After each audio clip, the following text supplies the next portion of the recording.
Welcome to Natural Habitat Adventures Daily Dose of Nature, contrasting the wild wonders of Ecuador, Peru, and Mexico, presented by NatHab's expedition leaders, Sofia Marino, Josy Cardoso, and Renzo Zapili. It's a pleasure to have you with us today. Sofia, I'm going to hand things off to you. Thank you very much, Kendall, for the presentation. Hello, everybody. We're super happy to be here with all of you. First, I would like to start by sharing why we decided to do this presentation. And the three of us, we kind of know each other. We've been guiding in different places. And it was kind of important for us to make this presentation to expose our countries for you to know them, but also to do it in a different kind of fun and competitive way. So what we're going to be doing is explaining about some of the numbers, some about the best places that we decided to choose in our countries, okay? I know that by the end of this presentation, you're going to have a lot of information. You're going to learn a lot of Ecuador, Peru, and Mexico. So let's start. Okay, so first we have to introduce ourselves, just a small story about us. So let's start with Josy.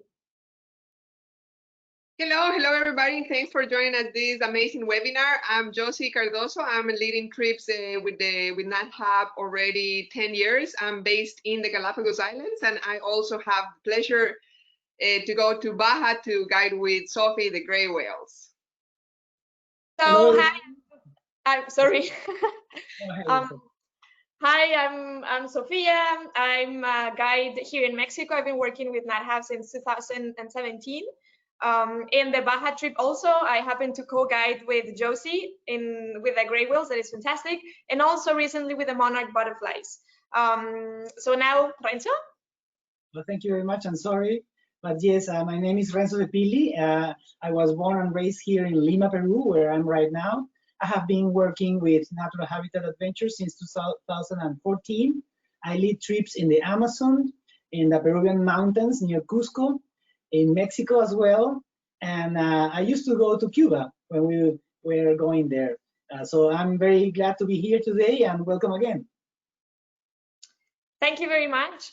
Okay, so first we want to highlight where are we? Right?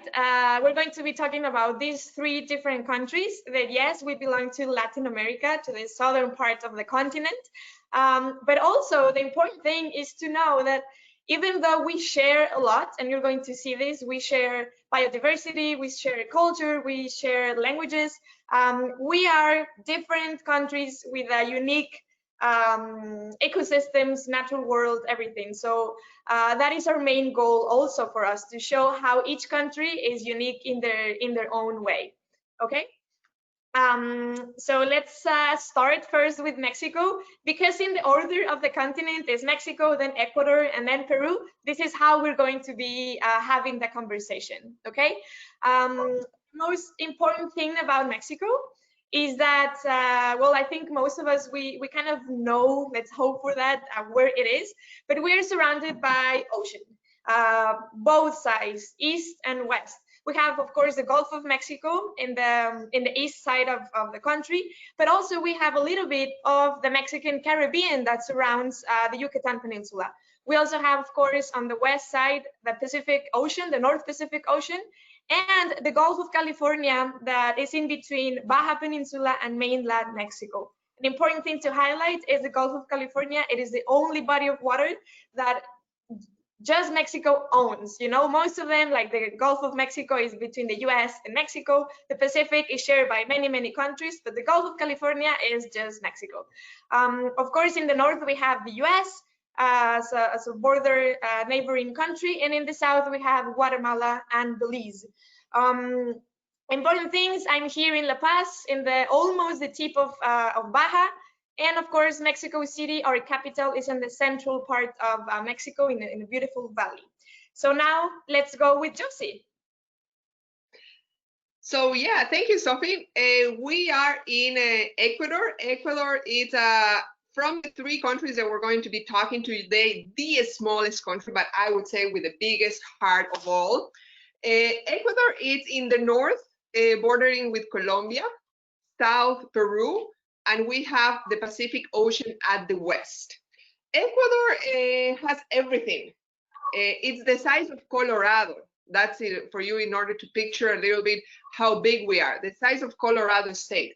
So it has amazing volcanoes, beautiful mountains, the fascinating Amazon region, the fruity coast, and the magical Galapagos Islands. Galapagos Islands are part of Ecuador, and Ecuador, it has 4 regions. One country, very small, with 4 amazing regions. The green color will be the Amazon basin.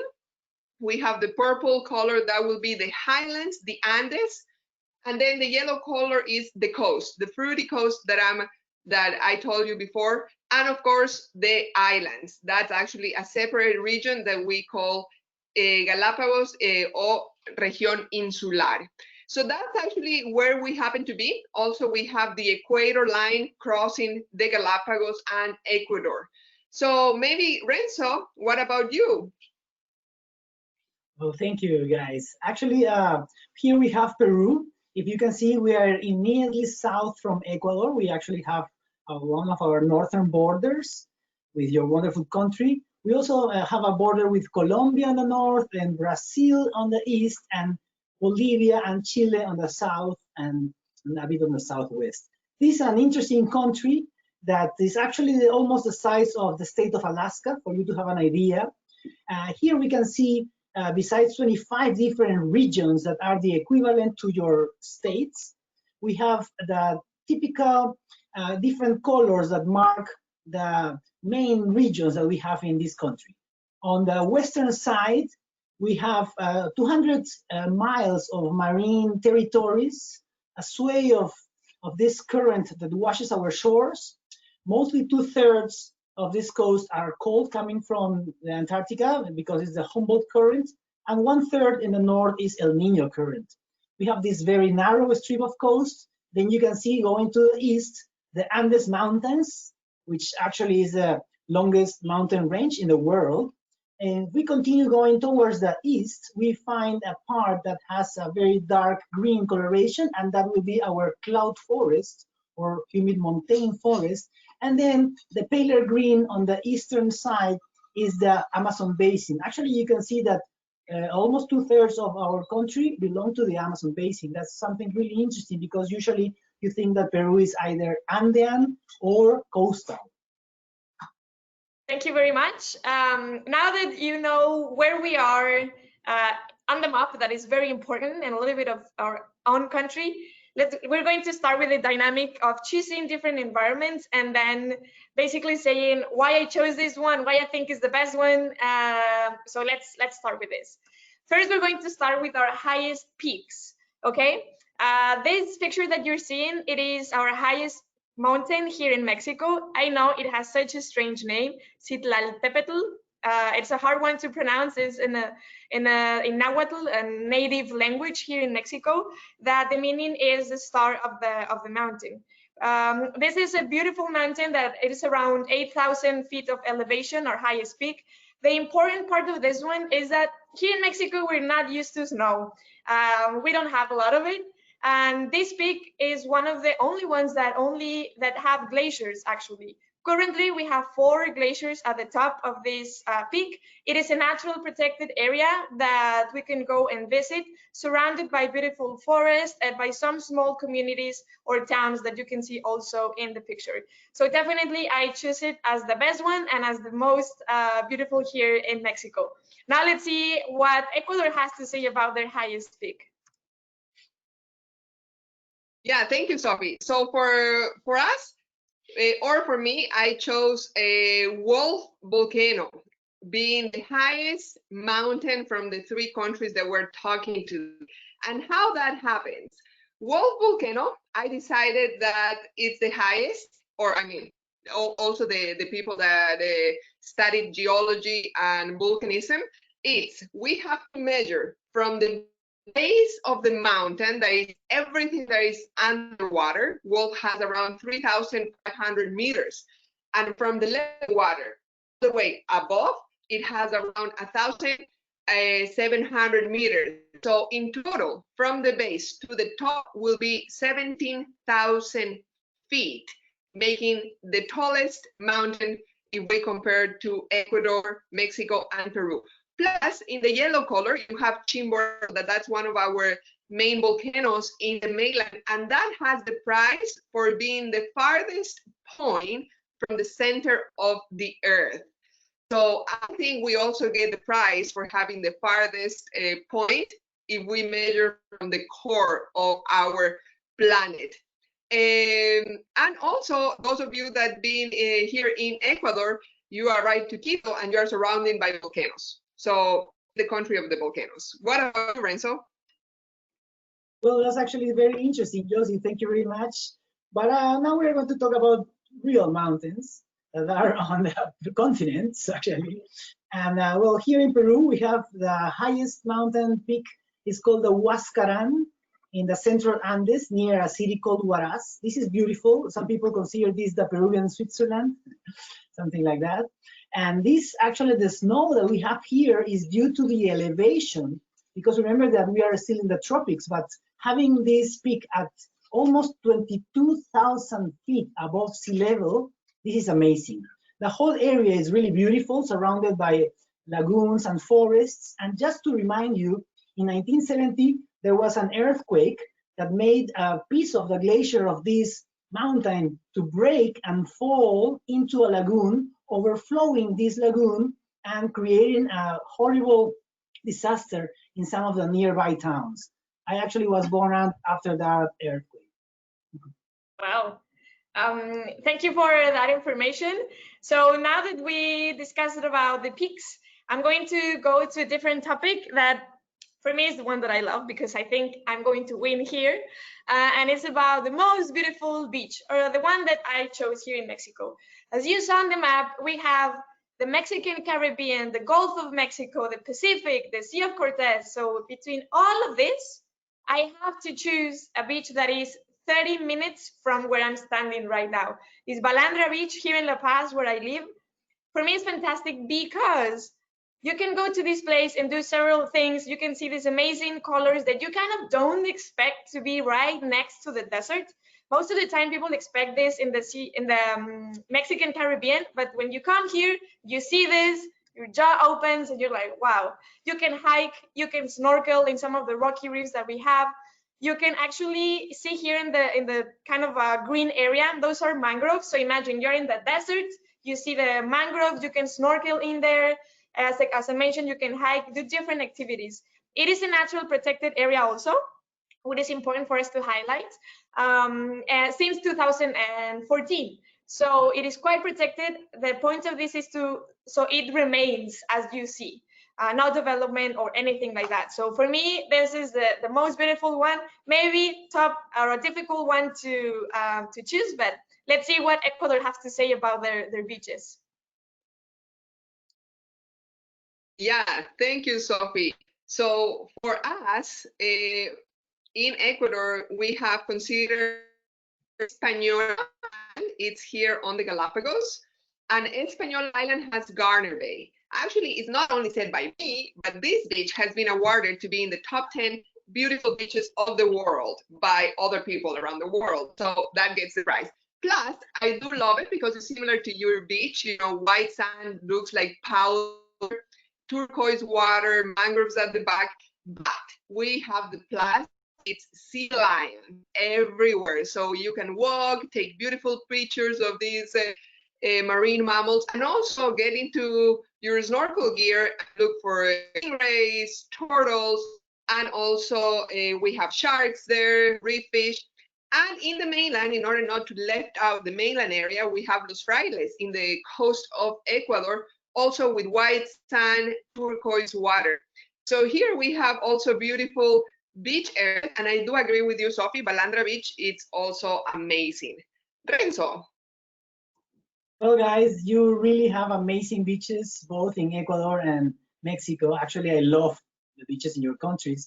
We have a very interesting and different coast here in Peru, because with the vicinity of the Andes towards the coast, we have a very rough sort of coast with a lot of inlets and you know, some little mountains that actually enter the sea. And then also we have these strong currents that come mostly from the south due to the Humboldt current.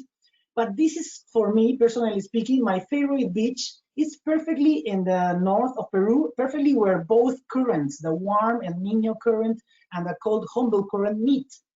I love adventure sports, and actually I love the waves in this beach are amazing, and you can be surfing surrounded by hundreds of birds, and in a certain season you have the humpback whales reaching behind you, and sometimes turtles.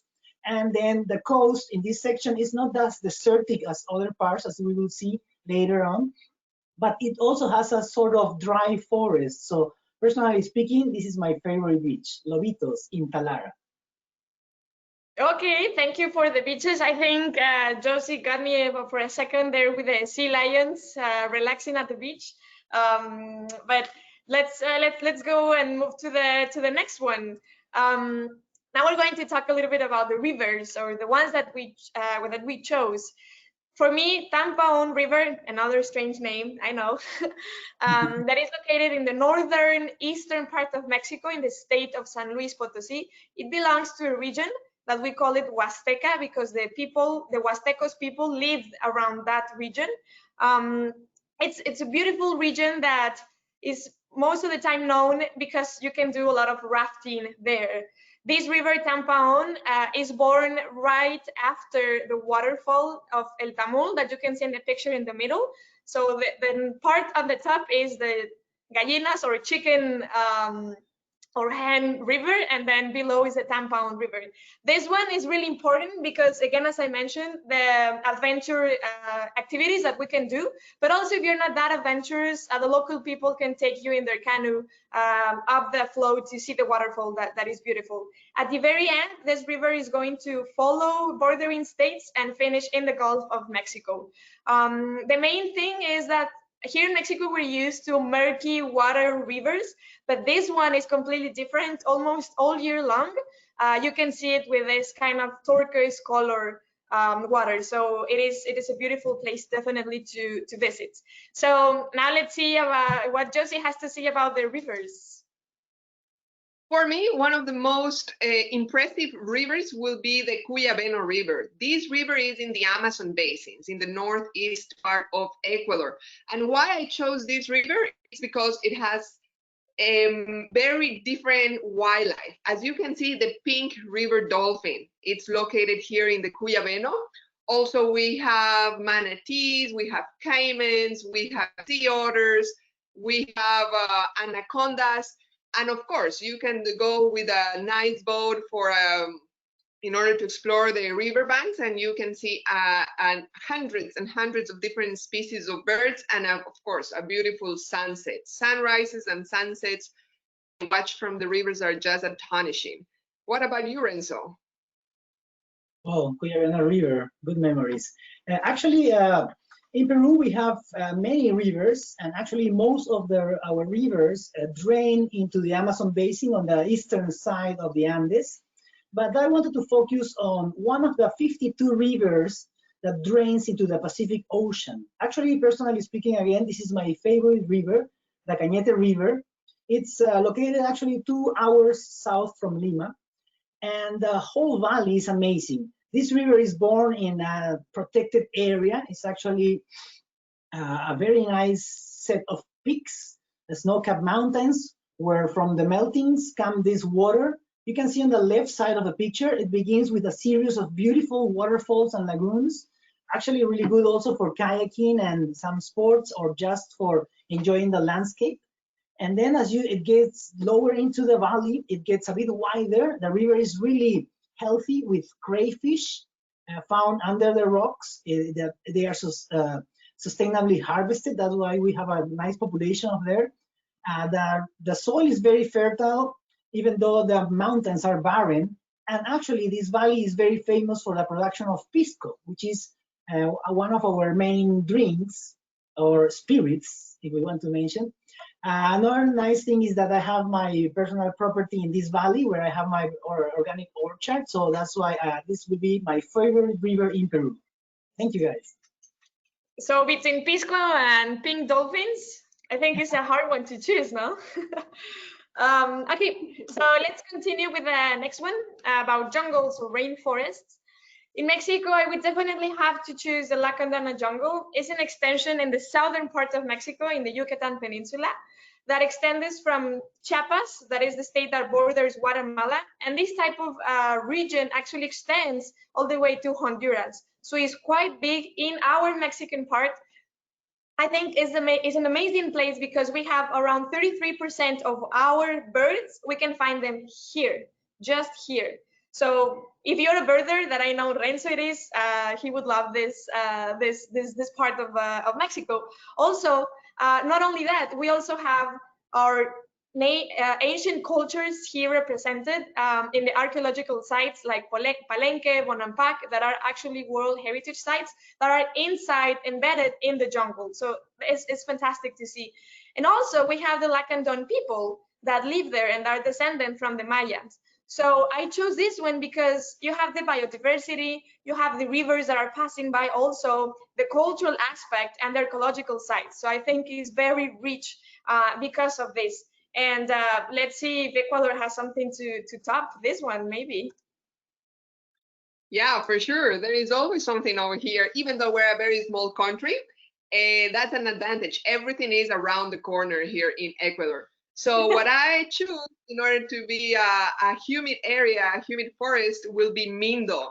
Mindo is located 2 hours away from Quito, the main, the capital of Ecuador, where it's crazy, traffic, buildings, everything. Just 2 hours, and you happen to be in this marvelous place that it's called Mindo. Mindo, it has about 500 species of birds and about around 90 types of butterflies.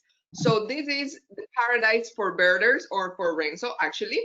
And also, if you are not into that much of birding or butterflies, it's the paradise for adventure sports. You can do zip lining, you can do rafting, tubing, hiking, and of course, also over there right now we have a lot of cocoa factories that they're producing this amazing chocolate. So Mindo, 2 hours away from Quito, and you happen to be inside of this amazing humid forest. So that will be my favorite place in terms of this type of ecosystem. Renzo, your turn. Thank you very much, Josy.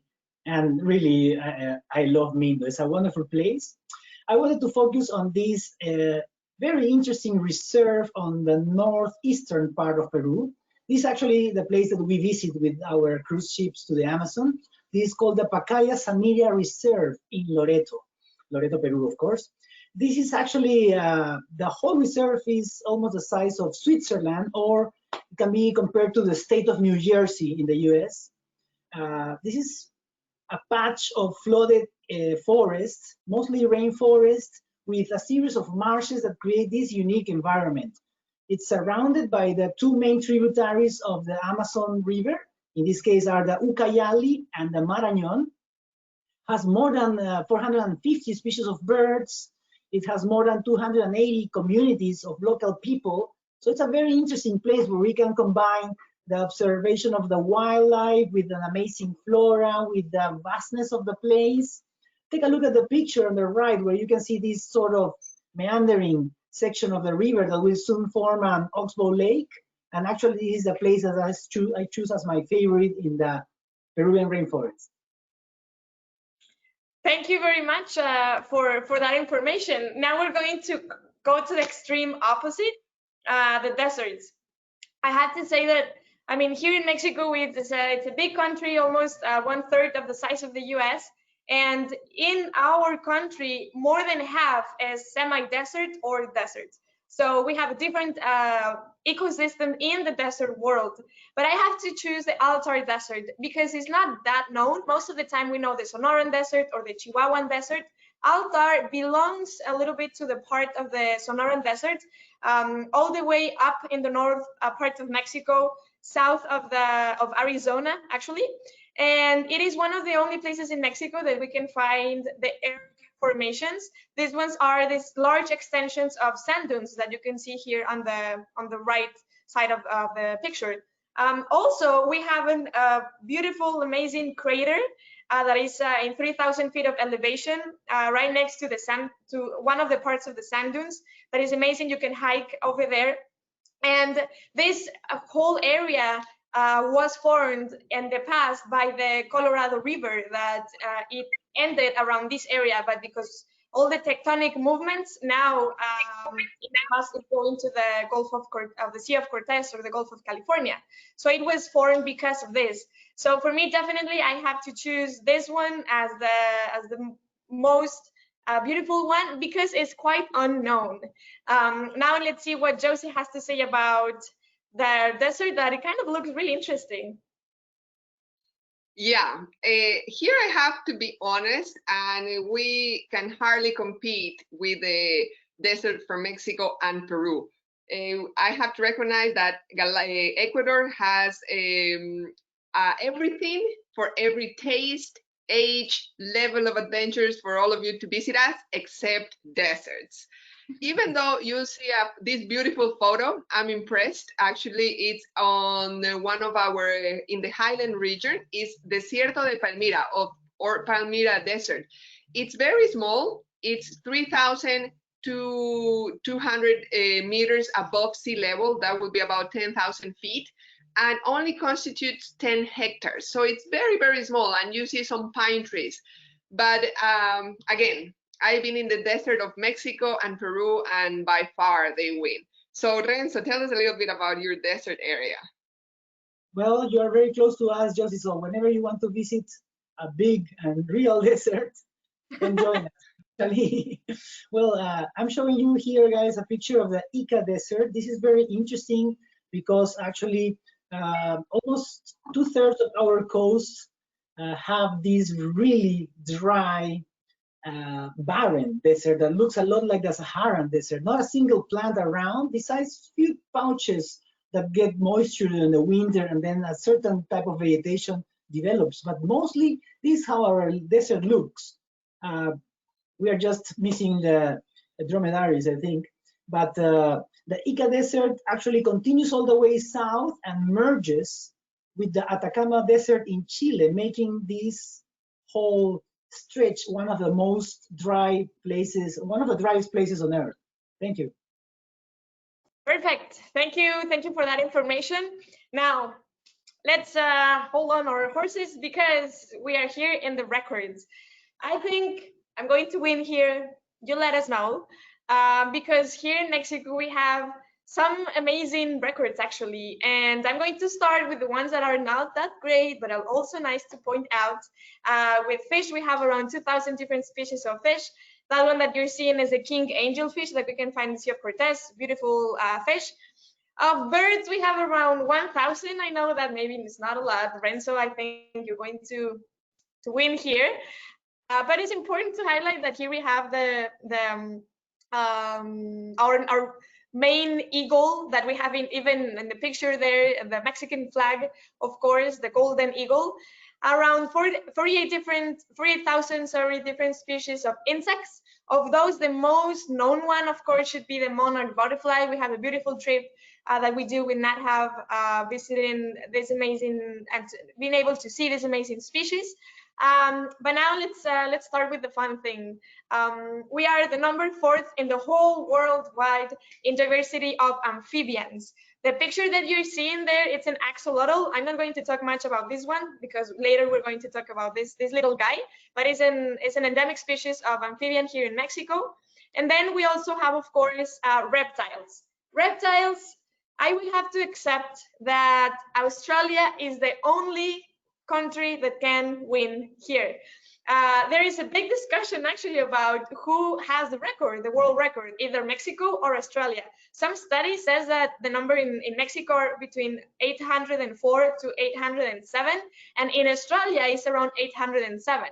So depending on the researcher, depending if who you trust, is the one that is going to win. But I have to accept that according to the national agency that posts this kind of information here in Mexico, we say that is the number 2, so Australia wins.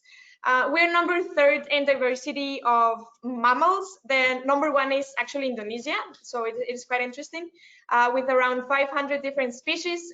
Here in the picture you see an ocelot. It's a small cat that lives in the east side of Mexico, from the border with the US all the way down to Central America, actually. It's an amazing species. And then we are the 5th one in diversity of plants. But I have to say that inside of this world of plants, we are the 1st one in diversity of cacti. Of course, as I mentioned before, more than half of Mexico is a desert, so of course we are the number 1 in cacti. And in fungi, around 7,000 different species of fungi is important. But now let's see about the records of Ecuador. I think I'm really proud of what Mexico did here. Yes, Sophie, definitely. You better be very proud having such a huge country, right? Well, remember, Ecuador is the size of Colorado, the smallest of the 3 countries that we're talking about. The good thing is that everything is around the corner. You just have to always remember that. Everything is around the corner. We don't have that many records as Peru or Mexico, but we are the country that has the most amount of biodiversity per square meter. At least that one, please give me the chance to win. But for Ecuador, we have around 1,600 species of birds, and 38 of them are endemic and unique to the Galapagos Islands, where I happen to be. Also, we have around 1,223 species of fish, and we're counting the fish in the freshwater and the ocean. That weird creature that you have there is the batfish. That is incredible when you go diving and you get to see that one, or they call them Angelina Jolie fish. You figure out why. And we have about 17,000 species of plants, 6,000 species of butterflies. And one of my favorites, even though we don't have the record for being the first, is the mammals. About 324 species of mammals, but one of the ones that actually breaks my heart and cheer me up at the same time is the spectacle bear, the Andean bear. Here on Ecuador is very protected. Actually, we have 59 protected areas. 20% of the country is protected. So this species is also under protection, and it's doing very well here. We have 350 species of reptiles with weird creatures that later on we're going to talk about it, and 400 species of amphibians. But yeah, Renzo, go ahead, give it all. Well, actually, one of the most interesting things about this particular talk today is that 12 countries in the world are considered mega diverse countries, and these 12 countries boast 70% of the world's diversity. And the 3 of our countries are included in this category. That's why this makes this so interesting. Let me tell you about Peru. Based on Mr. Holrich, that classified the world in 117 different life zones. Based on this criteria, Peru, for example, has 83 out of these 117 life zones. It's amazing, all these kind of different environments that can be found here, and mostly because of the presence of the Andes that divides the country in 2, from the east and the west, and creating all these different elevations and different areas with types of moisture, rainfall, and all these that you understand that makes this diversity. In terms of birds, for example, we are number 2 in the world. For your information, Colombia is number 1 with more than 1,900 species, and after them, it's Peru. Then we have more than 4,200 species of butterflies. And for example, in the reserve that I mentioned just a bit ago, there are 1,500 species in one area, just for you to have an idea. More than 400 species of reptiles, more than 20,000 species of plants. In terms of fish from the sea, more than 1,000, and we can add probably more than 300 that comes from the Amazon basin. And then we have more than 500 species of mammals. A lot of them are actually rodents and bats, just for your information. And here in the picture, we have the beautiful vicuña, which is a South American camelid, similar to a llama, but much smaller, that has, together with the cashmere sheep, the finest fiber wool in the world. Thank you, guys. Interesting, this all of these records. I think that, of course, as Renzo mentioned, it's really important for us to highlight that our 3 countries are in the top list of mega diverse. So another reason for you to come and visit us, of course. We're going to now go into a different subject that is inside of the plant world, because I have to say, I have to change this now with Ecuador, because Josy, you host the record of orchids. So let's hear about this world of orchids. Yes, Ecuador is known as the country of the orchids, the country of the roses, bananas, cocoa, shrimp, and tourism, of course. But by far, our orchids, it's the flag, the flag of of the winners of this competition, of this webinar. We have around 4,032 species of orchids that have been described, and for sure there is a lot more to be described in the future.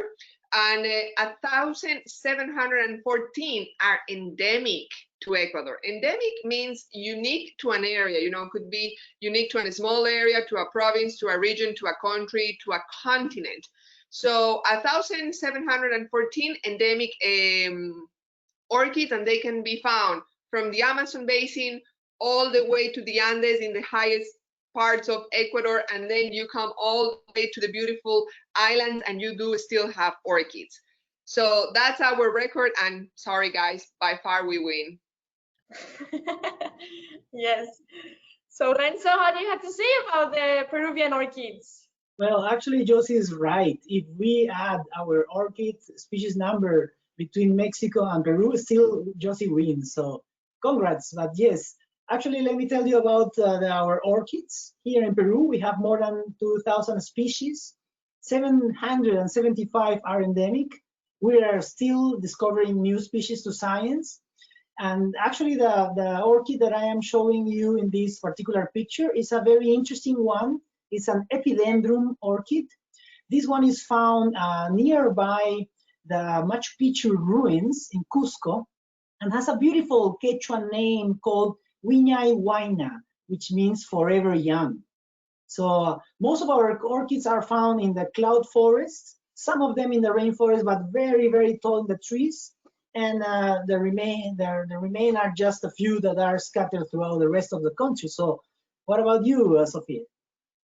Okay, so I know that both Peru and Ecuador win here. I mean, of course, Josy wins the major prize. Even though I have to say, I had to defend myself, of course. But yes, in Mexico, we have around 1,200 different species of orchids. 500 of them are endemic. But the but is really important here. The one that you're seeing in the picture, it is a climbing orchid, and guess what? It is vanilla. It's maybe a surprise. Vanilla is a type of orchid, a climbing one. And thank you, Mexico. Now we can enjoy our vanilla ice cream all over the world. So it was originated between the south parts of Mexico, extending a little bit into Central America. Here in Mexico, we have around 9 different species of vanilla. Of those, 5 can produce the vanilla as we know, but only one of those is the one that is going to be harvested and exported all over the world. So yeah, Ecuador wins, but here in Mexico we have vanilla. So it's an important thing to highlight. And because we are talking about kind of unique species, we want to discuss a little bit of endemic. Josy already mentioned about what is endemic, that is unique to a known place. Here in Mexico, I have to choose the axolotl, again, a strange name, I know, as the most known and kind of strange, unique endemic species. Why? Well, the first thing is its name. It's coming from the Nahuatl, that means aquatic monster.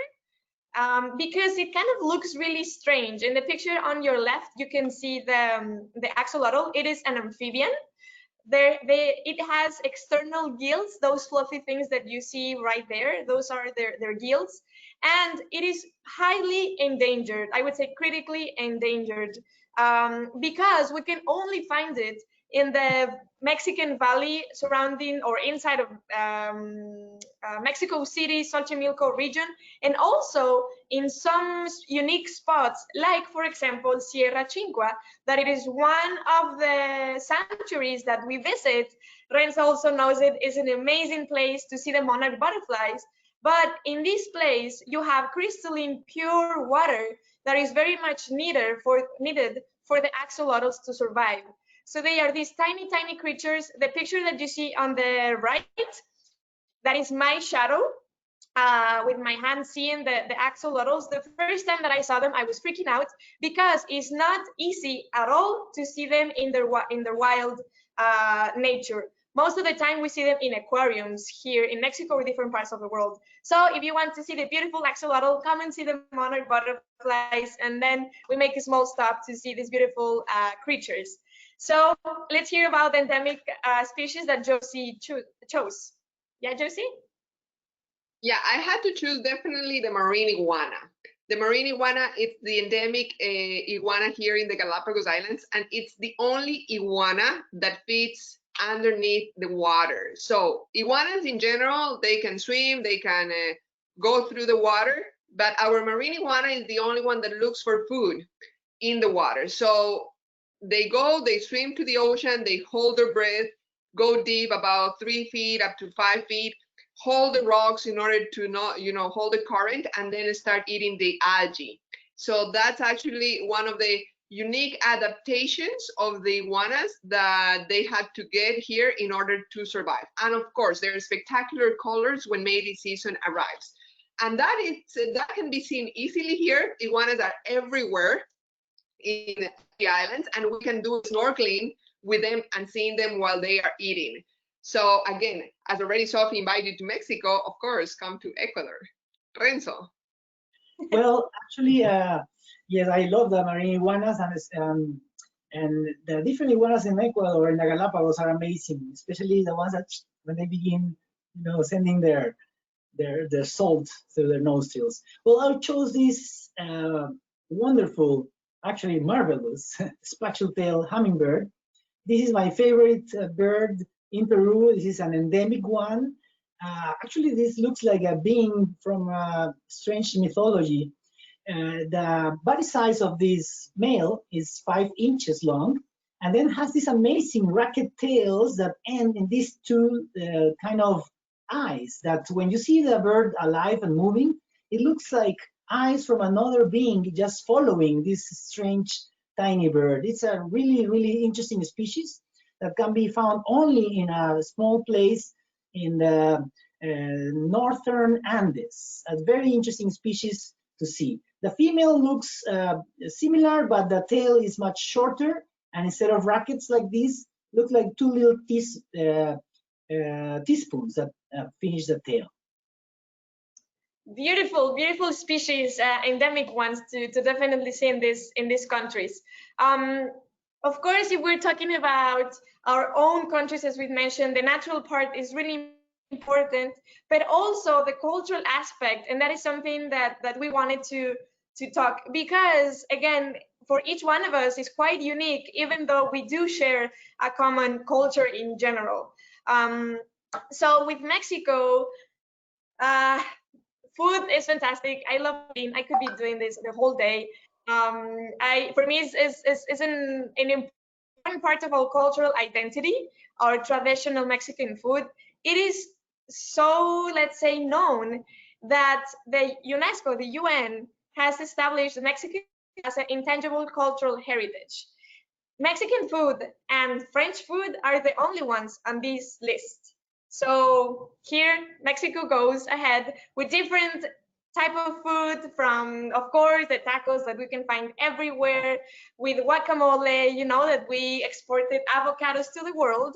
So thanks, Mexico, for avocados and guacamole, and different delicious food that we can find here. Why the UN as an intangible cultural heritage? Because it is endangered. There are some species of plants, some ways that the native people, the original people prepare this food that is endangered, because now we prefer the regular type of plants that we can find in the supermarket, not the wild ones that were used in traditional dishes. So in a way for us to be known and to protect this cultural heritage, the UN decided to do it. So I think the true Mexican food, it is a unique thing to eat, definitely. Let's see what Ecuador has to say about their food. Yes, thank you, Sophie. Definitely, I totally agree with you. Food is a very important part of the culture of each country. And Ecuador, of course, I mean, we have having the 4 regions. Each region has tons and tons of different special dishes. And also we do have some of the dishes that we share between Mexico and Peru, similar things, similar ingredients. And that's also what it makes it very, very, very rich to share this webinar. But one of the things that we always say, you know, Ecuador, it's multi-ethnic. It has an amazing biodiversity, but no matter where you go on our country, the food, it's very tasty and incredible. For us, the soup is a very important part of our daily meals. If you don't have soup, that means that you haven't eaten at all. So you have soup as a main course and then rice with whatever else you want to add there. So also, yeah, we don't get the intangible heritage award on the food, we have on others, but come here to Ecuador and no one regrets because it's very fresh, all the very raw ingredients, and no chemicals added to all our delicacy in terms of food. Renzo. Well, what can I say about Peruvian food? You know, nowadays it's one of the most renowned culinary destinations. Our gastronomy is amazing, and this is actually, well, a very in a way we share many dishes with Ecuador, as Josy said, because of our common origins.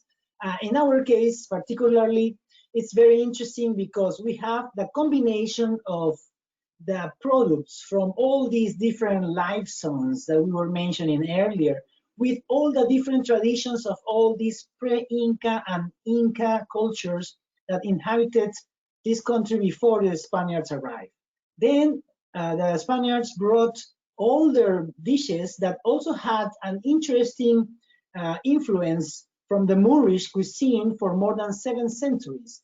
And this is how we began building up this very interesting array of typical dishes, counting more than 491 different typical dishes, and nowadays being enriched with all the fusion with our Chinese immigrants, our Japanese immigrants, all our European immigrants, and recently Venezuelan immigrants that are adding attached to this already very colorful and tasty food. So if you haven't tried Peruvian food, I'm pretty sure in some of the major towns nearby you will find a very nice and decent Peruvian restaurant. So you're invited. Perfect. Thank you very much, Renzo. Because of course we'll be talking about this cultural aspect of it. We wanted to keep in this mode of a competition, right? To talk about the World Heritage Sites that have been established in our countries. I would have to say, sorry, Josy, sorry, Renzo, but Mexico, it is the country in all of the Americas that has the most World Heritage Sites. So I'm sorry, I'm sure that you have beautiful ones too, but here I'm just showing some of them they range a lot. Like starting with the Siancan Biosphere Reserve in the Mexican Caribbean. It's a beautiful place to visit, to do some snorkeling, kayaking in that area. We have, of course, a lot of pre-Hispanic architectural sites all over Mexico, from central Mexico in Teotihuacan, right next to Mexico City, all the way south, bordering with Guatemala and Belize. So here we have Palenque, that is an amazing place. This place is inside of the Lacandona Jungle that I was mentioning before. We have some traditional festivals also that are part of these heritage sites. The one that is most known, I think recently, thank you, because of the Coco movie that was produced, is the Day of the Dead. That is really important in some of the central states in Michoacan. It is this state that we go and see the monarch butterfly, and it has this really deep cultural tradition dedicated to the Day of the Dead, that it is shared with the monarch butterfly biosphere reserve, also World Heritage Site, because an important thing is that on November 1st and 2nd, when we celebrate the Day of the Dead, it is also when the first butterflies start to appear. So it is a mix of combination between culture and our migrating species that are coming to Mexico. Of course, NatHab, we have a beautiful trip that we go and visit Michoacan, definitely a thing that you have to do. But not only that, also we have El Vizcaíno Biosphere Reserve, or the whale sanctuary of El Vizcaíno. That is the one that hosts different lagoons. On the trip that we do here in NatHab in winter, we go and visit San Ignacio Lagoon, that it is part of this whale sanctuary, actually. So, and also an important and beautiful place to visit, definitely, here in Mexico. Another one that I have to mention would be the Historic Center of Mexico City and the surrounding of Xochimilco. Remember, Xochimilco is this ancient lake and rivers that the axolotl lives, actually. But also the Historic Center, where you have that mix between the old and the new. The Templo Mayor, or the main temple that was there, and then the Spanish came and built on top of it the cathedral in Mexico City. So you have all of this contrast between natural world, food, history, culture. So I think that's why we have a lot of World Heritage Sites here in Mexico. So let's see what both of the rest countries have to say. What about Ecuador? Yeah, Sophie, thank you. And again, Ecuador is the smallest country from all of you.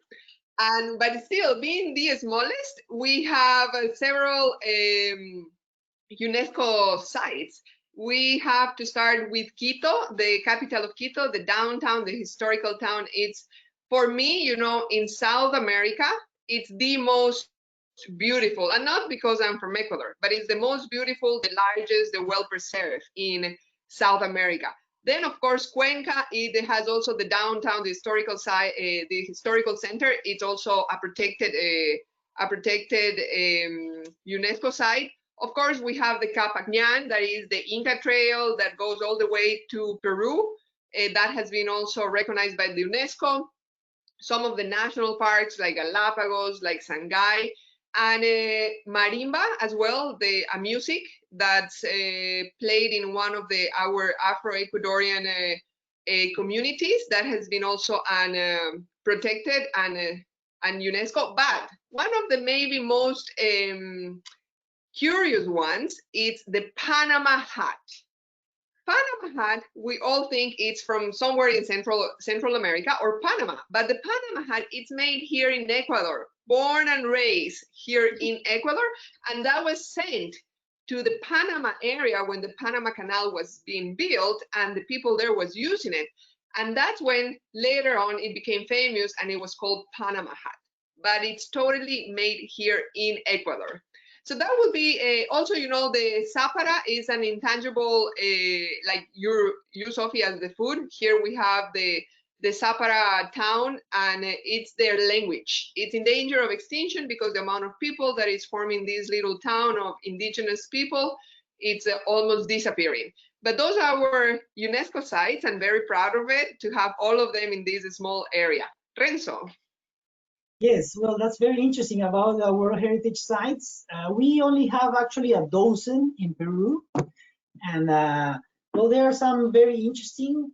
We also have a big portion of the Capacñan, or the Inca Trail, as Josy said, which is not only the trail that goes to Machu Picchu, but actually that crosses most of the South American continent, especially through the Andes, with a vast array of this type of roads, actually. Well, here, if we begin from the upper left side, this is the Chanchan city, which is the largest city built with adobe bricks. Is near the city of Trujillo. The Then we continue to the right, we have downtown Lima, which is the historical center, is another World Heritage site. Then we continue to the right and we have the beautiful city of Arequipa with this wonderful cathedral and the misty volcano in the background. We go below it and the wonderful city of Cusco that many of you have visited, and you know, I have no words to describe how beautiful this city is. And then on the lowest left section, we have the Nazca lines, which are these amazing lines drawn in the desert that you can only see from a plane. These are some of our main World Heritage sites here in Peru. Thank you very much. Those were beautiful. Of course, we've been talking about the food, the World Heritage sites. We have to discuss about our cultures. I think the three of the countries, we have a lot to say about our culture, and it's something that we are really, really proud of, because we're a mix. We're a mix of cultures. When the Spanish came, we have a lot of people already, of course, established in the different regions. So with Mexico, what happened, of course, is that with this mix, we have new people, I would say, like me. But also we have our native indigenous groups. So to just mention some of them are the ones that I'm showing here, the Huicholes that are in Jalisco, the state that I was born, actually in central western Mexico. Really important culture over there. We have the Raramuris that live in the northern part of Mexico, around Chihuahua state, in the highlands mountains. They are really famous now because they run, and they've participated in different marathons around the world, and they have the crazy stamina to do those kind of things. The Lacandones that I mentioned, that are descendants from the Maya, that live in the south part of Mexico, of course. And then if we go here to the center, the Mayans, the regional culture in the south part of Mexico, and the Zapoteco. With this, just to mention, we have around 68 different languages, native languages, still to this day spoken in Mexico. A lot of them were lost when the Spanish conquistadors came, but we still have 68 of them. 1 in every 10 people in Mexico is going to speak a native language. So it is an important part of our culture that when we go and visit these natural different landscapes, we also get a taste of their food that they prepare, the traditional handcrafts that they make, or the dresses, especially the women that they wear. So an important part to highlight here. So let's hear a little bit about Ecuador and their cultures that they have over there. Yes, Sophie, here in Ecuador, we have 14 different ethnic groups, and it goes from the Amazon, highlands, and coast. One thing is that Galapagos didn't have any indigenous, so here there is not a specific ethnic group. So we will be talking about the 3 other regions. And something that we share in common, the 3 countries, is how colorful are their dresses, and how proud they are of being who they are and their native language. I wish we could have learned how to speak, at least in Ecuador, Quechua.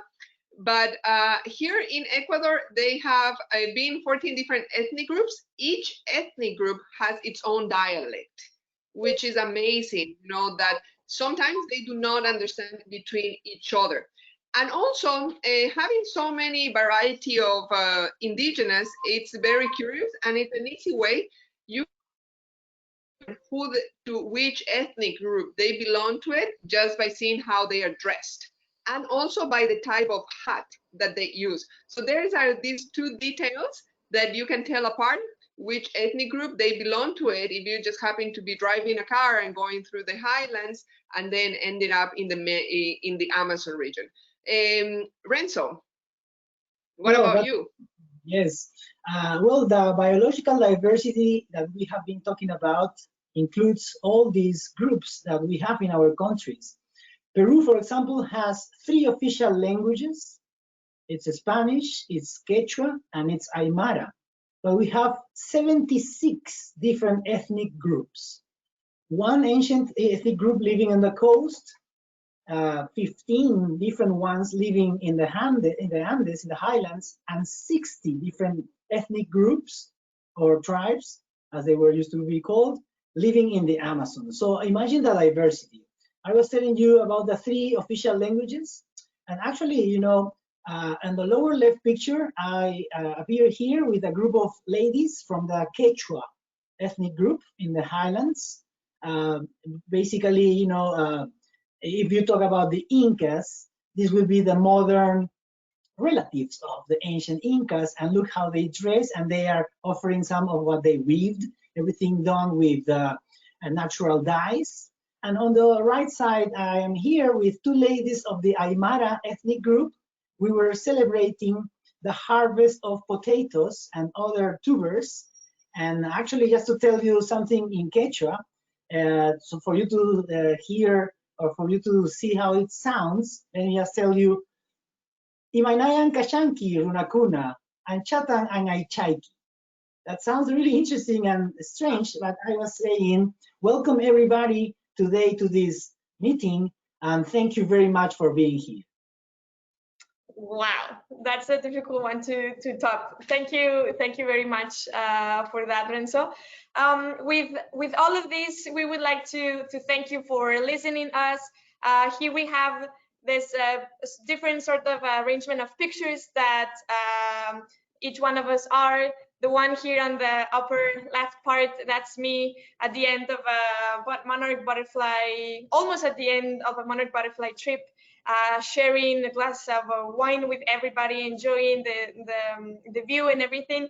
And really, the point of us was to share a piece of our country, for you to get inspired. I know that with this whole crazy pandemic thing, we're not allowed to go, but we are allowed to visit different countries through these webinars on the internet. So for us, it's really important to share a piece of us. So thank you very much for listening, and I'm going to go with Josy and her picture here. Yeah, Josy?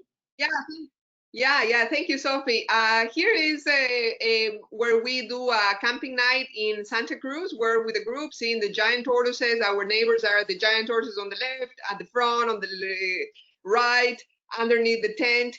So Ecuador is amazing. Again, everything is just around the corner. It's very small. In the longest flight within the mainland is about 45 minutes.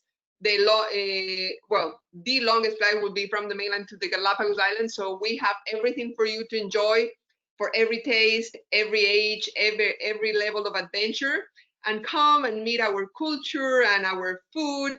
Any of the 3 countries. I know we like to compete, but at the end we say it doesn't matter. You know, come to any of the 3 countries, you will win, and of course we'll be happy to host you. Renzo.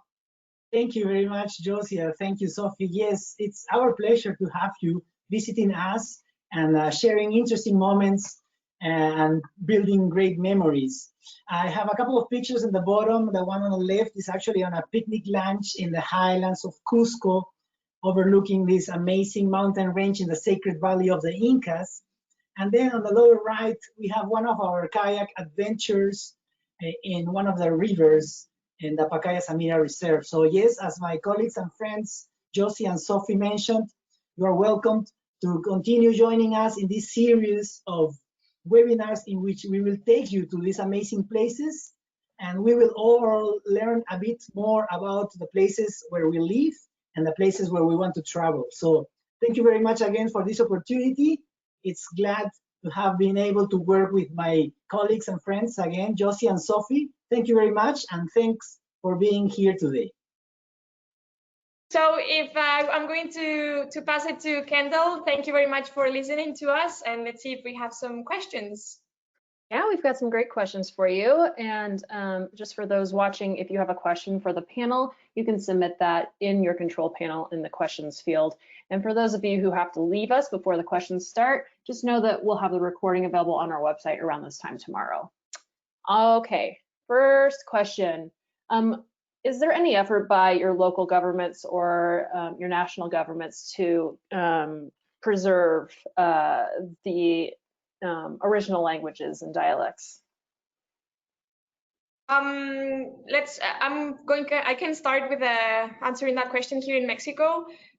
Yes, there is an effort to preserve that. Actually, a lot of the schools, not a lot, most of the schools in these regions where we have the different languages, the schools are bilingual. In the past, they were almost forced to learn Spanish, but now all of them are bilinguals. The books that are given by the government have been, all of them, translated into their own unique language, because what we had in Mexico were that a lot of people could speak, but they could not write their language. So for the government to be able to preserve this and to be shared with everybody, they created this program around 10 to 15 years ago, actually. So I would say that it is a big effort for everybody. The thing that I would love to do is to be taken this kind of books and everything to a regular society in main cities, so we are able to learn also native language. But yeah, the effort is done, at least here in Mexico. I don't know if in the other countries. Let's see. Yes, here in Ecuador as well, you know, having those 14 ethnic groups, it's they do go to school, right? And they keep classes in their own language in those rural communities. But of course, it's hard. A lot of people with the modern world, the kids are leaving their little towns looking for a better future. But yeah, there is an effort for the government in order not to lose our roots in the ethnical groups. Renzo. Yes, actually, from the 47 different languages and dialects that we have in Peru, most of them have been under a program of rescuing them. Something similar to what Sofia was mentioning, that in all the places where people speak a different language, people were kind of reluctant to speak their language because, you know, they thought they were going to be compared to the new world. But nowadays, it's a national pride. There's a whole trend of recovering all these languages. And gladly, we have in most of these places at least bilingual education. And the other interesting thing is that we have, for example, TV news in 4 different languages. You can turn on the state channel and you hear news in Spanish, in Quechua, in Aymara, and now in Ashaninka, which is one of the languages from the Amazon. So that's something that luckily we have been recovering, and there's this sort of national pride that actually is very positive in every aspect. That's great. And what's the scope of environmental protections in place for these 3 countries? That is a great question, a difficult one to answer right now, at least I would say here in Mexico, because we have a lot of natural protected areas.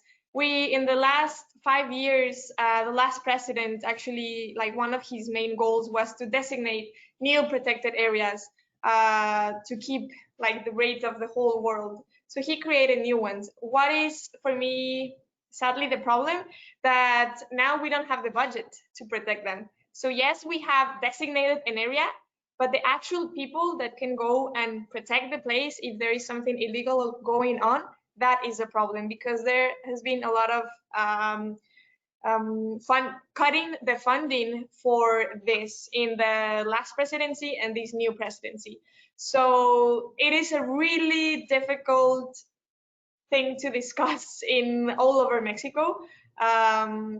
What has been happening, and I think it's going to depend on, is on each one of the communities that live in these protected areas.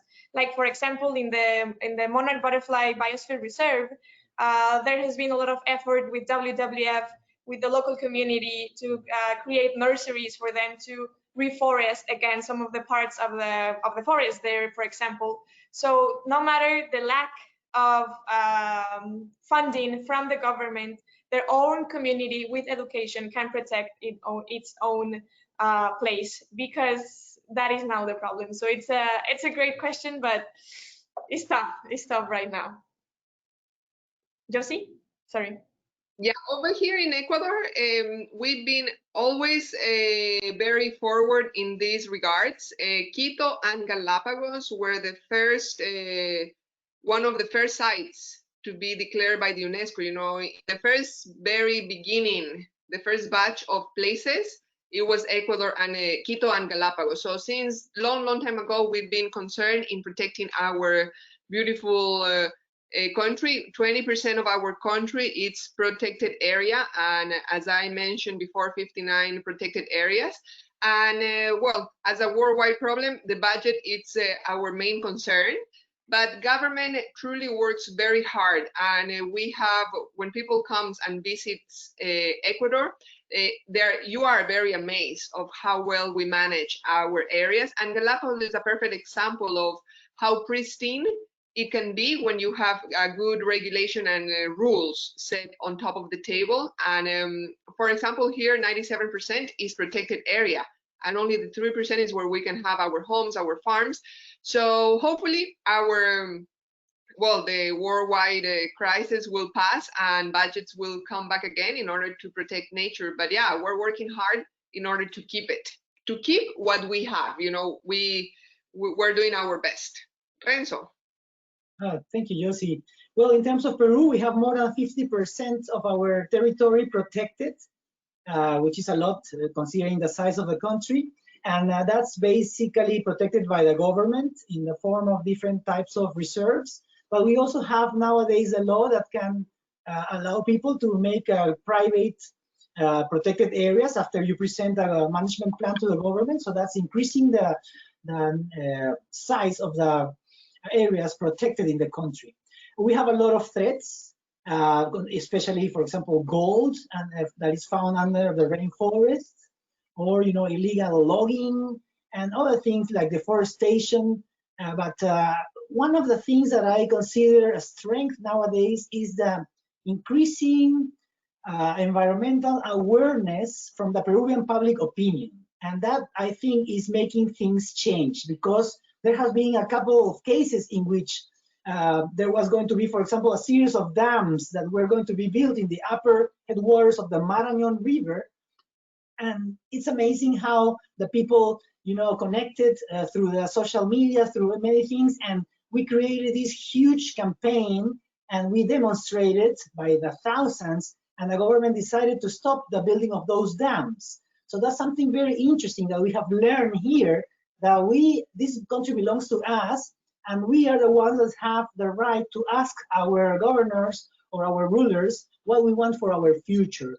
I think that's a positive aspect right now. Besides all the threats and not so positive things, I think that's something to rescue. Okay, great. Well, it's 1:15, so I'm going to call it there with questions, and I'd like to hand it back to you three for some closing comments. So we'll start with Sofia. Well, thank you very much for joining this webinar. We had a lot of fun preparing it and sharing with this competitive way stories about our countries. Gladly, if with the three of us did our job good, that I hope so. You learned some new things about our countries, about our culture, and that I think I would like to put out there is that we are really proud. I'm really proud to be a Mexican, to share my country with all of you. So we are waiting for you when this all craziness of the world happens. So please come to Mexico. Josy? Thank you so much, everybody, for taking the time of this hour, as usual, to listen and to learn all the beautiful places that are still around the world that needs our protection and your visit. Tourism is a very important part of nature preservation, and it's so important to keep as pristine as possible and to keep everything working. So please make your bucket list, or maybe if it's already there, start pushing these 3 countries up. So whenever this is done, you can come to Mexico, Ecuador, or Peru. We want to be first on the list. So thank you so much. Thank you, guys. Yes, thank you again. I love having this opportunity to be able to share some of the probably secret spots of our own countries, because some of these places that we have been able to show you today are not the classic destinations, but some of them are like the off the beaten path, and most of them have a particular place in our hearts for different reasons. So thanks again for the opportunity. Come see us, stay healthy, and thanks again. Well, Sofia, Josy, and Renzo, thank you so much. It was really fun to learn about all the differences and similarities in your countries, and you're all a winner in my book, so thank you. And I'd like to thank everyone who tuned in today. Be sure to join us tomorrow for our next Daily Dose of Nature. We did record today's presentation, and we'll have that replay available on our website soon. And with that, I'll conclude the webinar. Goodbye, everybody. Bye-bye. Thank you. Bye, Kendall. Take care.